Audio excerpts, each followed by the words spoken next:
Hey everybody, I'm doing polyphonic video blog. I think this is 23. I'm getting caught up slowly. Just kind of covering this last week, which was pretty insane coming on here. Let me set this on a hard surface.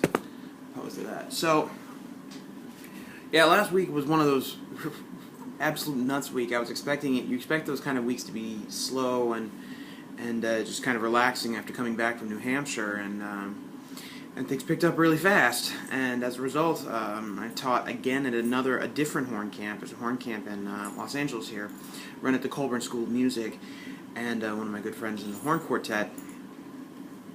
That's her camp. So I was invited to teach there, and so that was teaching participants from anywhere from 6th grade all the way up to adult participants. So it's a little wider than the camp that I taught at up in New Hampshire in terms of the age group.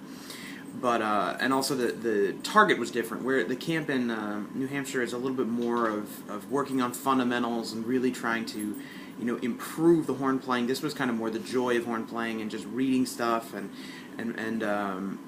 each group had 3 different coaches in the 2.5-hour period. So it was all about exposure to the horn, which is really important. And we had some really great conversations about the necessity of building an audience and building people who love what they do, and people are going to be professional horn players, not so much, but some of them will, and it's great to get people exposed to that. And we do things like mass horn choir, and it was really great. And I also gave a lecture presentation on composing and arranging, actually arranging and composing. And I talked a lot about how I use arranging as kind of a gateway drug to get into composing, because I'm doing a little bit of composing nowadays, but I do a lot more arranging. Like up in New Hampshire, in a 3-week period, I knocked out about 4 or 5 arrangements just out of necessity, because there was good music and there were great players. So just not always the great music isn't always available for great players, because it's scored for violins, or horn literature is not, fortunately, better off than some instruments, but not as great as others. So why not steal it?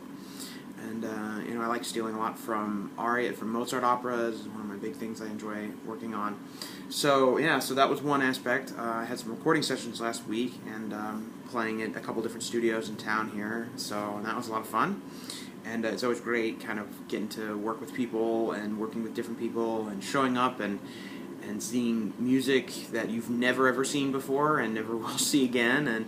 And there's just something that's kind of a little bit more invigorating than showing up and knowing, hey, it's going to be Brahms 1. And I'm not saying that Brahms 1 isn't awesome, but for me, Brahms 1 and like the piece, you start getting, after a while, and I talk with my teachers about this, after a while of being in an orchestra for years and years and years, it's just like, wow, we're playing Brahms 1 again. Wow, we're playing Mahler 1 again. Wow, we're playing, and one of the great things about studio work is that you show up, you play something, and it's on to the next thing. And I'm still kind of a neophyte out here, and learning and watching and sitting and listening and seeing how the greats down the line, or I should say not down the line, the greats up the line, how they do it, and how they keep their focus and their concentration. And actually, I find playing in a studio setting is a lot like auditioning. And I talked about this a little bit in one of the other blogs, but it's an interesting skill set. So another thing that happened this past week was I played on my fiance's recital. She's a harpist, so we tried to find some harp music, and we premiered a new piece that, as near as we can tell, has not been performed in quite some time. It's a concerto for horn, harp, and orchestra with a not really good piano reduction, but it is a piano reduction, and by Grozny, who's a huge name in the harp world. Outside of the harp world, probably very few people know who Grozny and Marcel Grozny is.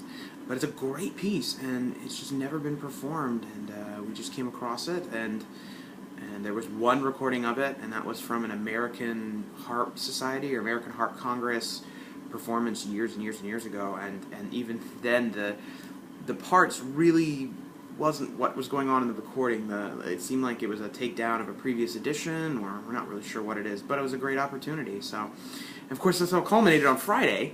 Imagine that, where I had to teach in the morning. I had to play on the recital in the early afternoon, and then I had to play on the mass horn choir at Colburn immediately after that, and then I had to play with another group called the Pacific Brass Ensemble, which is a great group of guys. It's just brass. We do outreach. We did a harmony project this week, working with inner city students and playing music from a bunch of different films and talking about brass writing. And Steve Mopar runs that group, and it's an incredible opportunity. So.